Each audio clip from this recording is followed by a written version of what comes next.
સ્વાધ્યાયનો પ્રશ્ન નંબર 1 એટલે કે પહેલો દાખલો જોઈએ છીએ. આ પ્રશ્ન શું કહે છે? ઇલેક્ટ્રોનની સંખ્યા ગણવાની છે જેને ભેગા કરવાથી 1 ગ્રામ વજન થાય. રેડી? 1 મોલ ઇલેક્ટ્રોનનો ભાર ગણવાનો છે અને 1 મોલ ઇલેક્ટ્રોનનું દળ ગણવાનું છે. પહેલા 1 ગ્રામ ઇલેક્ટ્રોનમાં 1 ગ્રામ વજન લઈએ એમાં કેટલા ઇલેક્ટ્રોન આવે અને 1 મોલ ઇલેક્ટ્રોનનો ભાર અને 1 મોલ ઇલેક્ટ્રોનનો દળ ગણવાનો છે. આમાં 1 મોલ એટલે ખબર હોવી પડે. તો વિદ્યાર્થી મિત્રો પહેલા તો 1 મોલ ખાસ યાદ રાખજો. 1 મોલ બરાબર બધાને ખબર છે કે એવોગ્રેડો અંક થાય છે Na. શું થઈ જાય વિદ્યાર્થી મિત્રો? Na.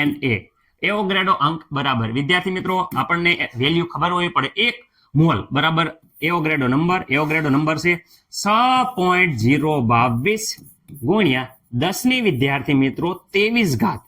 આટલા વિદ્યાર્થી મિત્રો મોલ ઇન્વર્સ આવે છે. રેડી? મોલ ઇન્વર્સ એટલે મોલ ની -1 ઘાત.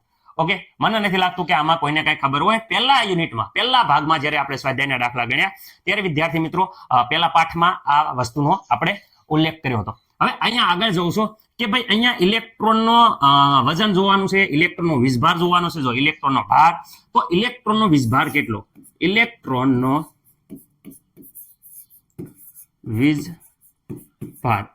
વીજભાર બધાને ખબર છે 1.602. 1.6 બધાને 10 ની -19 ઇઝીલી યાદ હશે, પણ 1.602 10 ની -19 વિદ્યાર્થી મિત્રો આટલા કુલમ હોય છે. ઓકે, ઇલેક્ટ્રોનનું વજન વિદ્યાર્થી મિત્રો ઇલેક્ટ્રોનનો દળ અથવા તો ઇલેક્ટ્રોનનો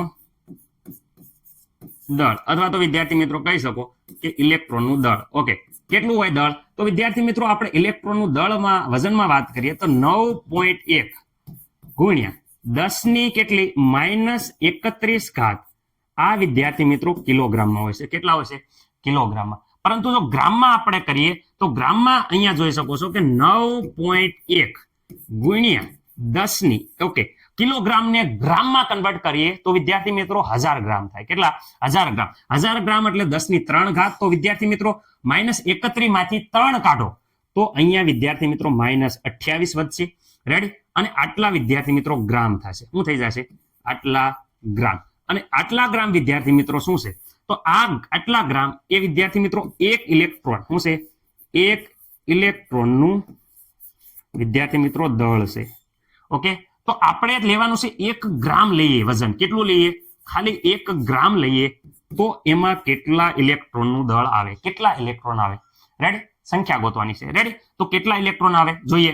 જો આપણે 1 ઇલેક્ટ્રોનનું દળ ખબર છે. 1 ઇલેક્ટ્રોનનું દળ આટલું છે. રેડી?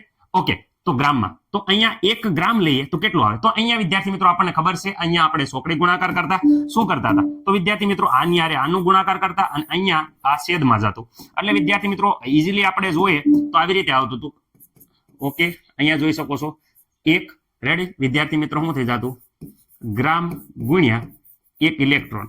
ઓકે, સંખ્યા. ઓકે, આ વિદ્યાર્થી મિત્રો અપોનમાં જતું તો 9.1 ગુણ્યા 10 ની વિદ્યાર્થી મિત્રો કેટલી હતી? -28. ઓકે, આટલા વિદ્યાર્થી મિત્રો અહીંયા આવતા ગ્રામ. ઓકે, ગ્રામ વિદ્યાર્થી મિત્રો વહી જશે. તમે જોઈ શકો છો આ ગ્રામ અને અહીંયા ગ્રામ વહી જશે. ઇલેક્ટ્રોનની સંખ્યા ખાલી વધશે. ઓકે, 1/9.1 કેલ્ક્યુલેટરમાં તમે કરો તો વિદ્યાર્થી મિત્રો આપણો જવાબ આવશે. ઓકે, જવાબ આપણો આવે છે 0.109.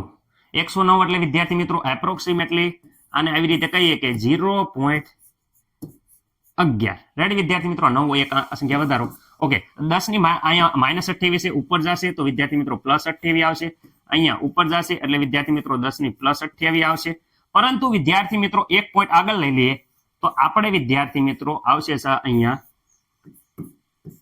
1.1 ગુણ્યા 10 ની 1 પોઈન્ટ આ બાજુ ખસેડી દીધો. આ પોઈન્ટ હતો એ વિદ્યાર્થી મિત્રો આ બાજુ ખસેડ્યો તો અહીંયા આવશે 10 ની 27 ઘાત. કેટલી વિદ્યાર્થી મિત્રો? અહીંયા આવશે 10 ની 27 ઘાત. આટલા ઇલેક્ટ્રોન હોય. કેટલા? આટલા ઇલેક્ટ્રોનની સંખ્યા હોય. ઓકે વિદ્યાર્થી મિત્રો ખાસ યાદ રાખજો આપણો જવાબ આવી ગયો છે. જવાબ મને મારા ખ્યાલ મુજબ દરેક વિદ્યાર્થી મિત્રોને આરામથી ખબર પડી ગઈ હશે. ઓકે, આ પહેલો જવાબ.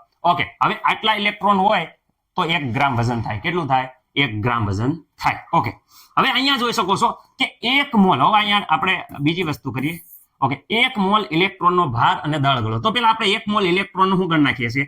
તો વિદ્યાર્થી મિત્રો અહીંયા હું કહું છું 1 મોલ ઇલેક્ટ્રોનનો ભાર કરતા પહેલા ઇલેક્ટ્રોનનું દળ ગણી નાખીએ. ઇલેક્ટ્રોનનું દળ. ઓકે, જો શબ્દો ઉપર ભાર આપજો. 1 મોલ ઇલેક્ટ્રોનનું દળ. 1 મોલમાં પહેલા 1 મોલ લેવાનું. 1 મોલ. ઓકે, 1 મોલ અને ગુણ્યા ઇલેક્ટ્રોનનું દળ લેવાનું. ઓકે, 1 મોલ એટલે વિદ્યાર્થી મિત્રો બધાને ખબર છે કે એવોગ્રેડો નંબર અહીંયા આવશે Na. ઓકે, હાલો તો એવોગ્રેડો નંબર કેટલા છે? 6 પોઈન્ટ વિદ્યાર્થી મિત્રો 022 ગુણ્યા 10 ની કેટલી ઘાત? ઓદી ભૂલતા નહીં, 10 ની 23 ઘાત. જો અહીંયા મેં અહીંયા લખ્યું છે, જો એવોગ્રેડો અંકની વેલ્યુ. ઓકે, ઇલેક્ટ્રોનનું દળ વિદ્યાર્થી મિત્રો અહીંયા કેજી માં આપ્યું છે. ઇલેક્ટ્રોનનું દળ જોઈ શકો છો. ઇલેક્ટ્રોનનું દળ ઓકે કેટલું છે? તો 9.1. સાંભળો, 9.1 ગુણ્યા 10 ની -31 ઘાત, અને એ પણ વિદ્યાર્થી મિત્રો કેજી માં. ઓકે, મને નથી લાગતું કે કોઈને કાંઈ પ્રોબ્લેમ હોય. ઓકે, અહીંયા આ અને આ વેલ્યુ નો ગુણાકાર કરશું તો વિદ્યાર્થી મિત્રો કેલ્ક્યુલેટરમાં અહીંયા ગુણાકાર કરી નાખો તો 54.8 આવે છે. કેટલા આવે છે વિદ્યાર્થી મિત્રો? ખાસ યાદ રાખજો, 54.80 આવે છે, પણ આપણે 8 લખીએ છીએ. ગુણ્યા, ઓકે, ગુણ્યા શું થઈ જાય? તો અહીંયા જોઈ શકો છો 10 ની 23 ઘાત -31 ઘાત. ઓકે, 23 માંથી 31 જાય તો વિદ્યાર્થી મિત્રો અહીંયા આવે છે આપણે 8 ઘાત. કેટલા? પણ 8 આવશે, પણ કેવા? માઇનસ, કારણ કે 31 મોટા છે એટલે વિદ્યાર્થી મિત્રો અહીંયા -8 આવશે.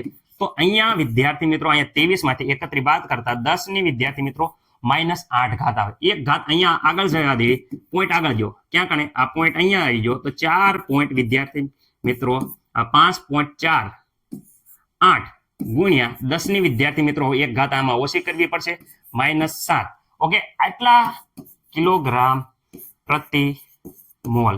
આ હું આવ્યું 1 મોલ ઇલેક્ટ્રોનનું દળ. હું આવ્યું વિદ્યાર્થી મિત્રો અહીંયા હું કહી શકું છું કે આ જે આવ્યું એ વિદ્યાર્થી મિત્રો 1 મોલ ઇલેક્ટ્રોનનું દળ આવ્યું, જે વિદ્યાર્થી મિત્રો આપણે અહીંયા ગોતવાનું હતું. કયું? આ જો આ બીજાનું બનવું હોય તો હવે આ ગોતી 1 મોલ ઇલેક્ટ્રોનનો ભાર.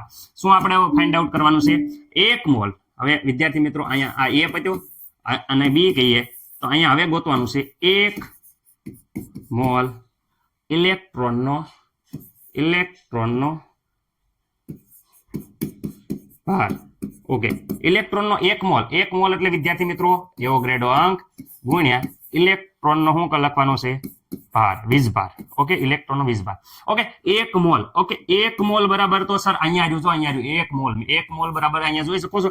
દર ફેલ ખબર જ છે એવોગ્રેડો નંબર બધાને ખબર એવું પડી ગઈ છે. 6.022 ગુણ્યા 10 ની કેટલી ઘાત?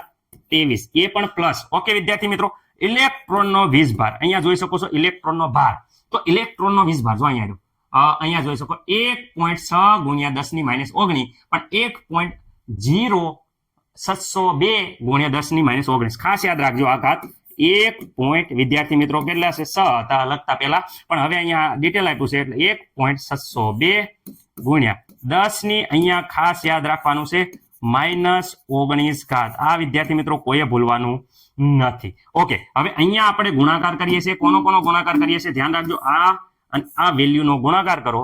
6.022 ગુણ્યા 1.702. તો અહીંયા વિદ્યાર્થી મિત્રો આપણો જવાબ આવે છે 9.6688. અહીંયા વિદ્યાર્થી મિત્રો આપણો જવાબ આવે છે 9.6688. ઓકે, 10 ની ઘાત અહીંયા વિદ્યાર્થી મિત્રો જોઈ શકો છો કે કેટલી છે? સમજણમાં અહીંયા જોઈ લઈએ. 10 ની 23 ઘાત છે. ઓકે, અહીંયા વિદ્યાર્થી મિત્રો 10 ની -19 ઘાત છે. 23 માંથી 19 જાય તો વિદ્યાર્થી મિત્રો 4 આવે, અને 23 મોટા એટલે +4 આવશે. એટલે 10 ની વિદ્યાર્થી મિત્રો અહીંયા 4 ઘાત આવશે. ઓકે, આ પોઈન્ટ પછી 4 આંકડા 1 2 3 ને 4 આંકડા 4 આંકડા આપણે જવા દઈએ તો વિદ્યાર્થી મિત્રો અહીંયા આપણો જવાબ આવશે 9.6688. ઓકે, આપણો જવાબ આવી ગયો. આ શું આવ્યું? તો આ આવ્યો 1 મોલ જે ઇલેક્ટ્રોન છે એનો વીજભાર. ઓકે, 1 મોલ ઇલેક્ટ્રોનનો વીજભાર કેટલો આવ્યો છે વિદ્યાર્થી મિત્રો જોઈ શકો છો. હેરે આટલો આવે છે. ઓકે, મને નથી લાગતું કે કાંઈ પ્રોબ્લેમ હોય. 9.6688. ઓકે, જોઈ લો એકવાર વ્યવસ્થિત રીતે, સ્ક્રીનશોટ પાડી લો. ડાઉટ હોય તો કોમેન્ટ કરજો.